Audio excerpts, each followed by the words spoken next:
نحمده ونستعينه ونستغفره ونؤمن به ونتوكل عليه ونعوذ بالله من شرور أنفسنا ومن سيئات أعمالنا من يهده الله فلا مضل له ومن يضلله فلا هادي له ونشهد أن لا إله إلا الله وحده لا شريك له ونشهد أن محمدًا عبده ورسوله صلى الله تعالى عليه وعلى آله وأصحابه وبارك وسلم تسليما كثيرا كثيرا أرسله الله تعالى إلى كافة للناس بالحق بشيرا ونذيرا وداعيا إلى الله بإذنه وسراجا منيرا أما بعد فقد قال الله تعالى في كلامه المجيد وفي فرقانه الحميد أعوذ بالله من الشيطان الرجيم بسم الله الرحمن الرحيم وأوحينا إلى أم موسى أن أرضعيه فإذا خفت عليه فألقيه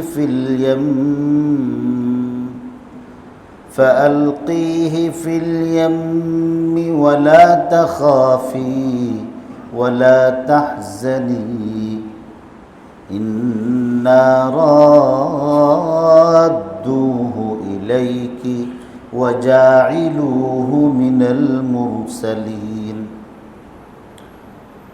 فالتقطه آل فرعون ليكون لهم عدوا وحزنا إن فرعون وهامان وجنودهما كانوا خاطئين وقالت امرأة فرعون قرة عين لي ولك لا تقتلوه عسى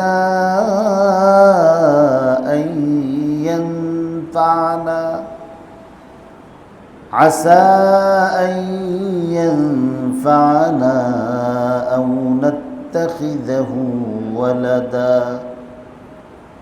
أو نتخذه ولدا وهم لا يشعرون صدق الله مولانا العظيم وصدق رسوله النبي الأمي الكريم ونحن على ذلك لمن الشاهدين والشاكرين والحمد لله رب العالمين اللهم صل على محمد وعلى آل محمد كما صليت على إبراهيم وعلى آل إبراهيم إنك حميد مجيد اللهم بارك على محمد وعلى آل محمد كما باركت على إبراهيم وعلى آل إبراهيم إنك حميد مجيد اللهم صل على محمد وعلى آل محمد كما صليت على إبراهيم وعلى آل إبراهيم إنك حميد مجيد اللهم بارك على محمد وعلى آل محمد محمد كما باركت على إبراهيم وعلى آل إبراهيم إنك حميد مجيد মুআজ্জাজ ও মুহতারম মুরব্বিয়ানে কেরাম, মুসল্লিয়ানে ইজাম, আল্লাহ তাআলার পবিত্র কালাম কুরআনুল কারীমের সত্যিকারের আশিক আমার দিন দুরদি ভাইয়েরা, পবিত্র রবিউল আউয়াল মাসের প্রথম শুক্রবার বাদ মাগরিব আল্লাহর কালামের নিয়মিত তর্জমা এবং তাফসীরের বরকতময় এই মজলিসে যে মহান রব্বুল আলামিন আমাকে আপনাকে বসার এবং আল্লাহর কালামের কিছু অংশ তেলাওয়াত করার এবং আপনাদেরকে তেলাওয়াতকৃত সেই আয়াতগুলো শ্রবণ করার সুযোগ দিয়েছেন, সকলেই সে আল্লাহ তাআলার শুকরিয়া আদায় করি আলহামদুলিল্লাহ। রবিউল আউয়াল মাস রসুল করিম সাল্লাল্লাহু আলাইহি ওয়াসাল্লামের পৃথিবীতে আগমন করার মাস, আবার পৃথিবী থেকে বিদায় নেওয়ারও মাস। এই মাসে আল্লাহর রসুল পৃথিবী যখন সবচেয়ে বেশি ক্লান্ত ছিল, বর্বরতা, নির্লজ্জতা, বেহায়াপনা, অশ্লীলতা এবং খারাপির অন্ধকার যখন চরম পর্যায়ে পৌঁছেছিল, যখন সারা পৃথিবীর সমস্ত মাখলুক হেদায়েতের এক বিন্দু আলোর জন্যে হাহাকার করে উঠছিল, সেই সময়ে আল্লাহ তাআলা নবুয়তের এই নূর, সমস্ত নবীদের নবী, রসুলদের রসুল, নবী সম্রাট সৈয়দুল আউয়ালিন ওয়াল আখিরিন, ইমামুল মুরসালিন, আকায়ে নামদার, তাজদার মদিনা মুহাম্মদুর রসুল্লাহ সাল্লাল্লাহু আলাইহি ওয়াসাল্লামকে পাঠিয়েছিলেন। তিনি পৃথিবীর বুকে বিশ্ববাসীর জন্যে, সমস্ত মাখলুকের জন্যে রহমত হিসেবে প্রেরিত হয়েছে। আল্লাহ পাক রব্বুল আলামিন শুধু মুসলমানদের জন্যেই তাকে পাঠাননি, সমগ্র বিশ্বের জন্যে পাঠিয়েছিলেন। সমগ্র বিশ্বের জন্যে তিনি রহমতের দূত ছিলেন। তবে পার্থক্য হলো, যারা এই রহমতের আনিত বিধান অনুসারে নিজের জীবন গঠন করছে,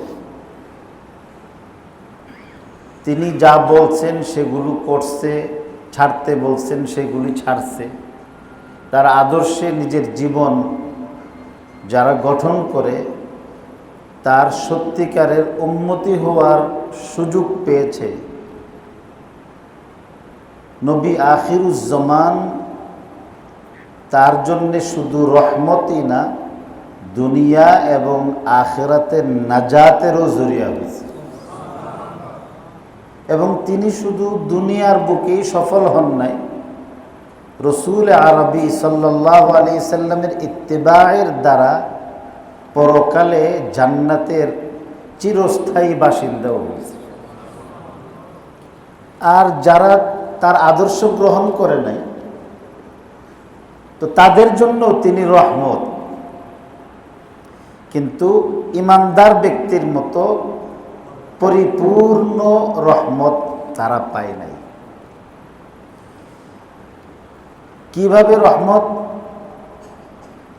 কোনো মানুষ যদি পাপ করে, সমাজ যখন পাপাচারে লিপ্ত হয়, তো আল্লাহর নিজাম হলো তাদেরকে শাস্তি দিয়ে, আযাব দিয়ে শেষ করা। অতীতের উম্মতিদেরকে আল্লাহ তাআলা এমন শাস্তি দিয়ে ধ্বংস করেছেন, পৃথিবীর আনাচে কানাচে আল্লাহর আযাব গজবে ধ্বংসপ্রাপ্ত সেই সমস্ত সম্প্রদায়গুলোর ধ্বংসাবশেষ আজও পৃথিবীর মধ্যে ইতিহাস হয়ে আছে, ইতিহাসের সাক্ষী। বাংলাদেশের মধ্যেও আছে। পৃথিবীর এমন কোনো রাষ্ট্র নেই যে রাষ্ট্রে ধ্বংসস্তূপ এবং বিগত দিনের কওমদের তাদের যে সমস্ত বসত ভিটা ছিল সেগুলো আমার আপনার জন্য ইতিহাসের নীরব সাক্ষী হয়ে দেখা যায় না। সব দেশের মধ্যে আছে। আল্লাহ পাক রব্বুল আলামিন তাদেরকে সুযোগ দিয়ে একটা নির্দিষ্ট সময়ে আল্লাহ তাদেরকে ধ্বংস করে দিয়েছিলেন।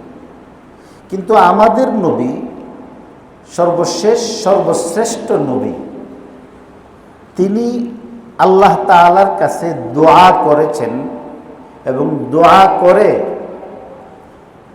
আল্লাহর কাছ থেকে এই দোয়ার দ্বারা তিনি উম্মতের জন্যে কয়েকটা বিষয়ের মঞ্জুরিও নিয়ে আনছেন।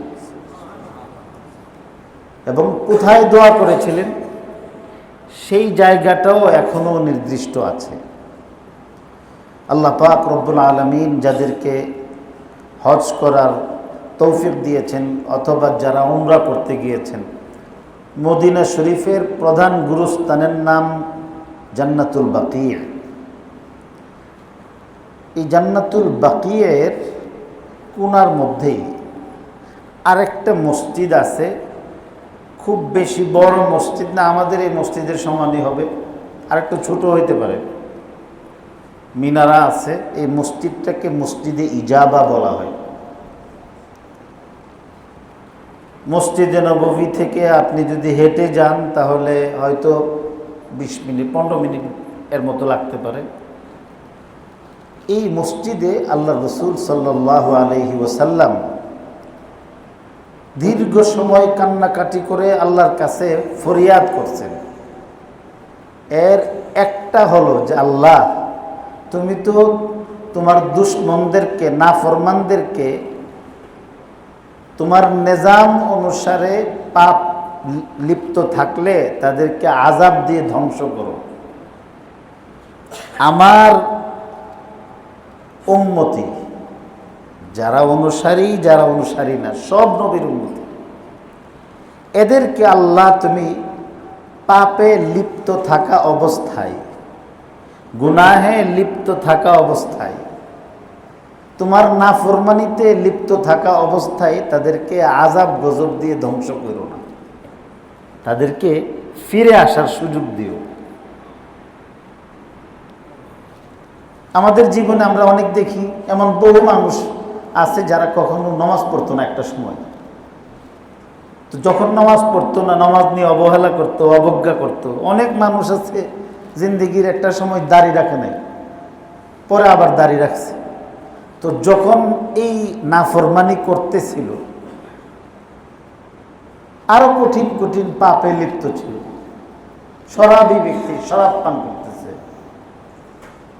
শরাবে লিপ্ত থেকে মা বাপরে গালিগালাজ করছে, আল্লাহ রসুলরে গালিগালাজ করছে, কোনো হিতাহিত জ্ঞান নাই। তো ওই সময়ে যদি আজরাইল এসে তার জান কবজ করত, কিংবা আল্লাহ তাআলা আযাব দিয়ে তাকে ধ্বংস করতেন, তাহলে পরকালে তার আত্মপক্ষ সমর্থন করে ও জাহান্নাম থেকে বাঁচার কোনো পথ ছিল না। যে তুই তো জিনা করতে করতে মরছ, তোর আবার বিচার, তুই শরাব খাইতে খাইতে শেষ হয়েছিস, তোরে বিচার করার জন্য সাক্ষীর দরকার নাই। খুন করছে, খুন কইরা সারছে, সাথে সাথে তার মৃত্যু হয়েছে। এই যে তুরাগ নদী পাশে যে আছে, এই নদী কিন্তু সাভারে গেছে। সাভারের এই যে ব্যাংক টাউনের আগে দিয়ে এদিক দিয়ে গেছে। আমি সাভারে কিছুদিন পড়াইছি, 7 বছর। আপন ভাইকে হত্যা করছে, খুন করে লাফ দিয়ে ওইখানে পড়ছে। এই পানি যখন বর্ষাকালে এখানে চলতে থাকে, অনেক অনেক স্রোত, কিন্তু এই তুরাগে স্রোতের তুরে কত মানুষ মারা গেছে। এটা এমন না যে নিশ্চল পানি, যে এক জায়গায় স্থির চলমান এবং যথেষ্ট স্রোত আছে। লাফ দিয়া পড়ছে, পরে ওই পারে যাবে, ব্যাংটাউনে উঠবে, পালায়া যাইব। লাফ দিছে, পড়ছে, আর উঠে নাই।